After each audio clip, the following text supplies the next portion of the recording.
सुप्रभात। प्रस्तुत पाठ 20 अपठित पद्यांश एवं गद्यांश के इस दोहराने कार्य के लिए आप सभी का स्वागत है। प्रस्तुत पाठ में हम लोग अपठित पद्यांश एवं गद्यांश के विषय में पढ़ेंगे। आइए हम लोग पढ़ें इस अपठित लेखांश को। अपठित, अपठित का मतलब क्या हुआ? अपठित यानी जो बिना पढ़ा हुआ, जो पढ़ा लिखा न गया हो, यानी जो पढ़ा न गया हो वो अपठित कहलाता है। यानी अपठित दो शब्दों के मिल से बना है।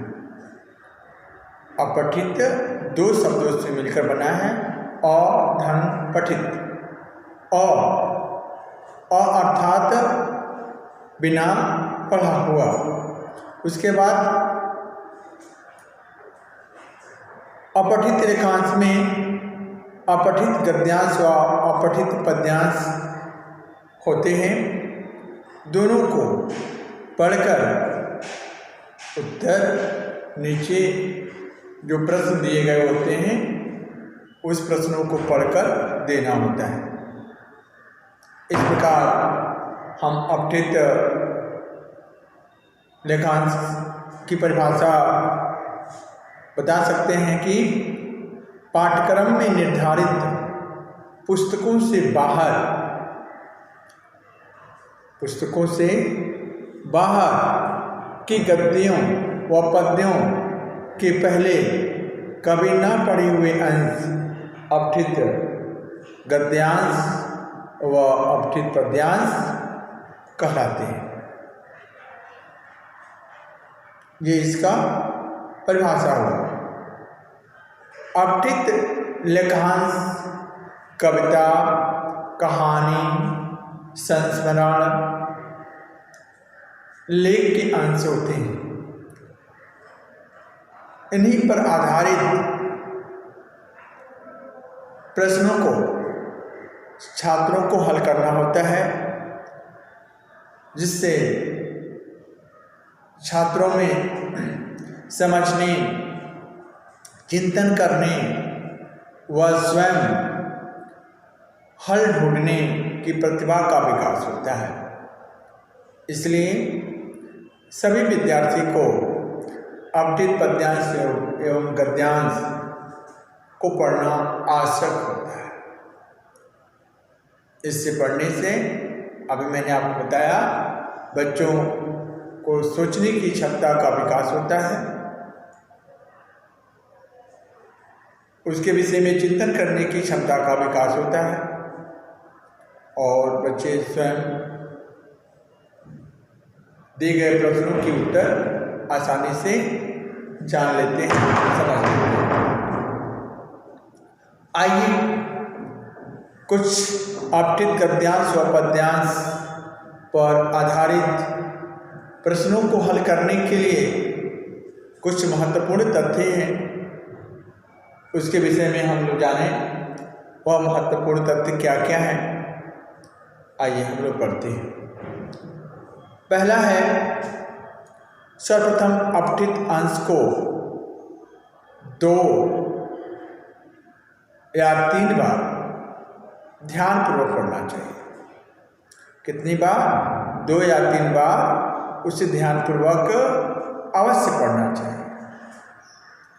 उसके बाद पूछे गए प्रश्नों के उत्तर अपने शब्दों में देना चाहिए। पूछे गए प्रश्नों के उत्तर अपने शब्दों में देना चाहिए।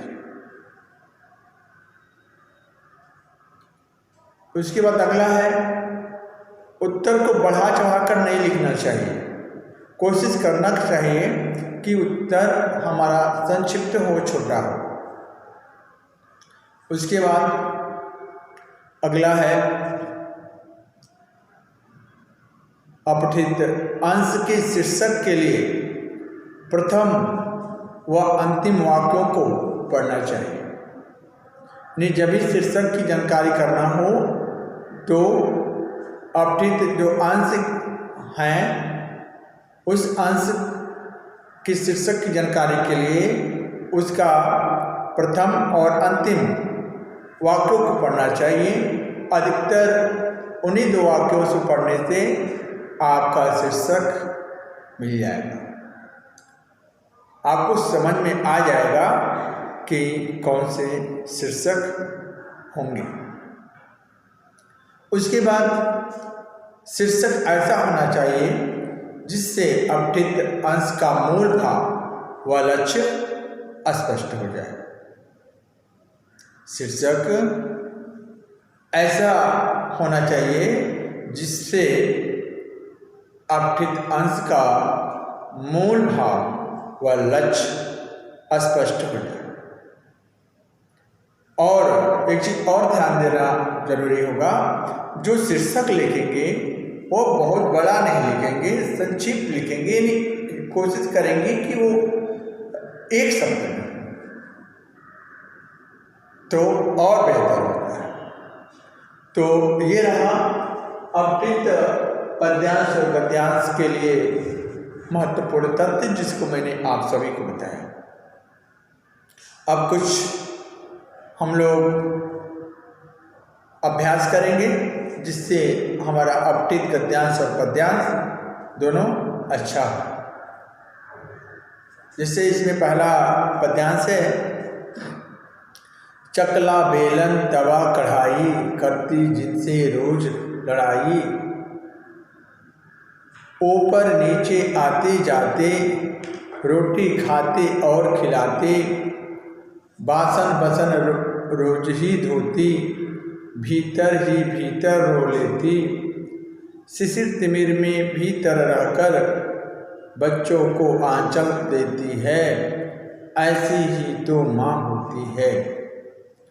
कभी हंसाती कभी रुलाती, कभी डांटती कभी पीटती, कभी कभी खुद बच्चा बनकर बच्चों के संग धूम मचाती, कभी नहारी कभी न जीती, कैसी है ये प्रीत की रीति, सदा रात दिन रहती तत्पर, कभी न मुँह पर ना होती है, ऐसी ही तो माँ होती है।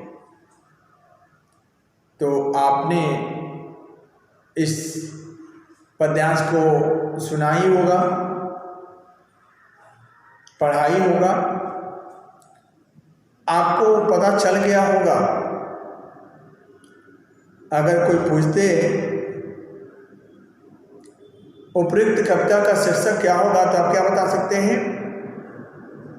माँ। अभी पहला अंश और अंतिम अंश में अधिकतर माँ के विषय में बताने का प्रयास किया गया है, तो आप समझ जाएंगे कि उपयुक्त पद्यांश का शीर्षक माँ होगा।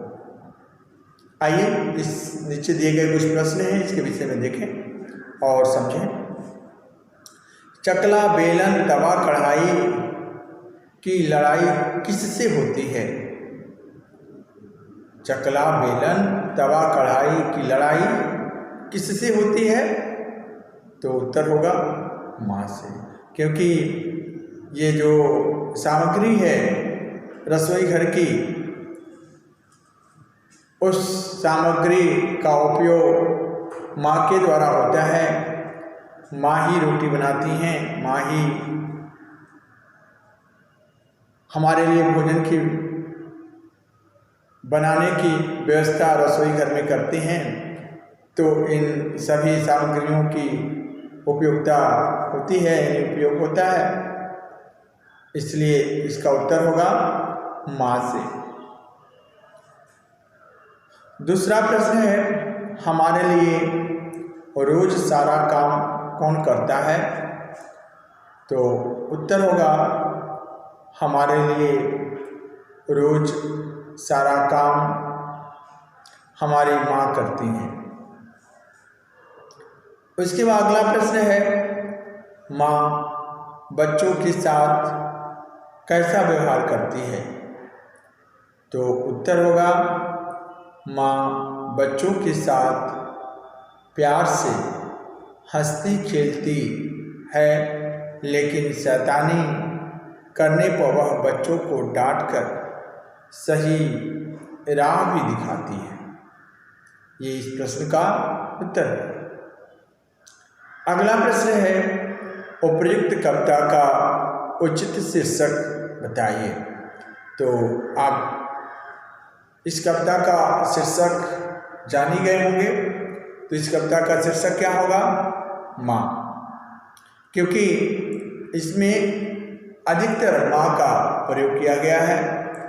माँ के लिए विशेषकर उपयोग होने वाली वस्तुओं को बताने का प्रयास इस पद्यांश में किया गया है।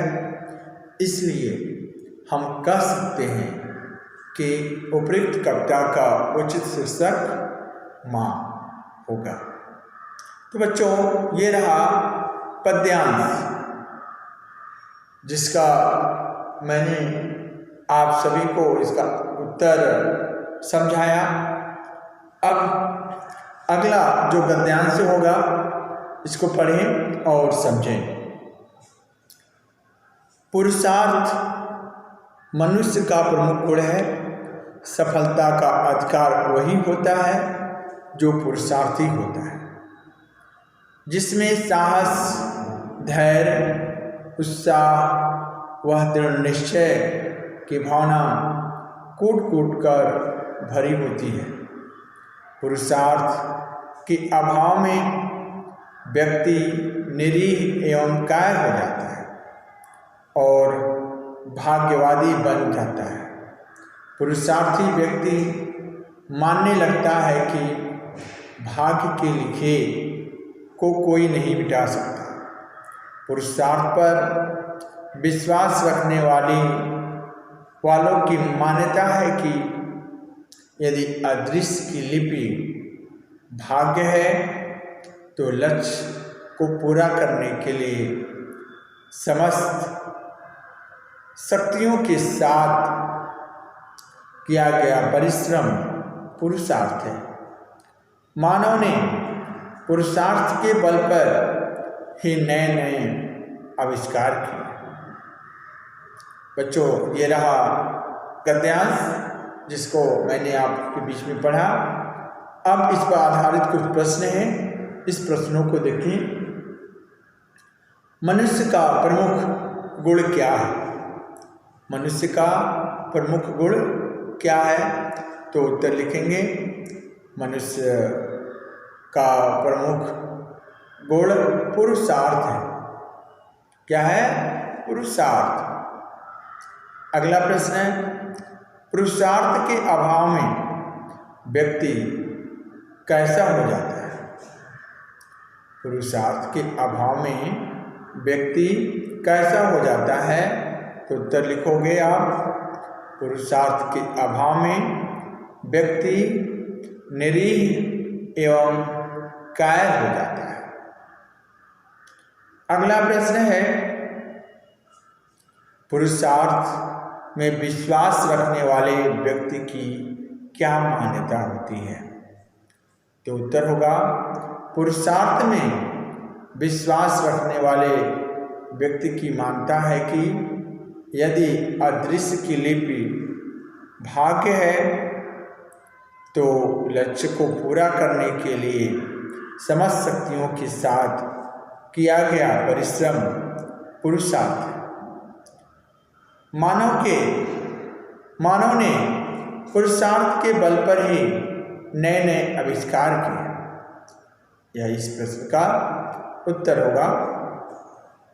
अगला है, प्रस्तुत गद्यांश का उचित शीर्षक दीजिए। यानी प्रस्तुत गद्यांश का उचित शीर्षक दीजिए। तो उचित शीर्षक होगा पुरुषार्थ और भाग्य। यह इस पाठ का उचित शीर्षक होगा, यानी इस गद्यांश का उचित शीर्षक होगा। तो बच्चों, अभी आपके बीच में मैं जो गद्यांश पढ़ा उसी पर आधारित कुछ प्रश्न दिए गए थे जिनको मैं आप सभी को बताया।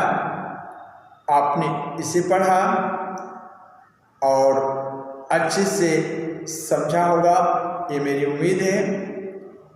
और शेष जो भी कार्य आपको करने के लिए इस अभ्यास में दिए गए होंगे, उसे पढ़कर आप इसी तरह उन प्रश्नों के उत्तर देंगे, ऐसी मेरी इच्छा है। आप जरूर उस अभ्यास कार्यों को करेंगे, पढ़ेंगे और समझेंगे। बच्चों, मैं पुनः बता दूं, इस कार्य को करने से आपके अंदर समझने, चिंतन करने तथा स्वयं हल ढूंढने की प्रतिभा का विकास होता है। तो बच्चों, आप निश्चित रूप से उसका अध्ययन करेंगे, उसको पढ़ेंगे, समझेंगे और आपने इसे पढ़ा, इसे समझा। इसे पढ़ने के लिए आप सभी को धन्यवाद।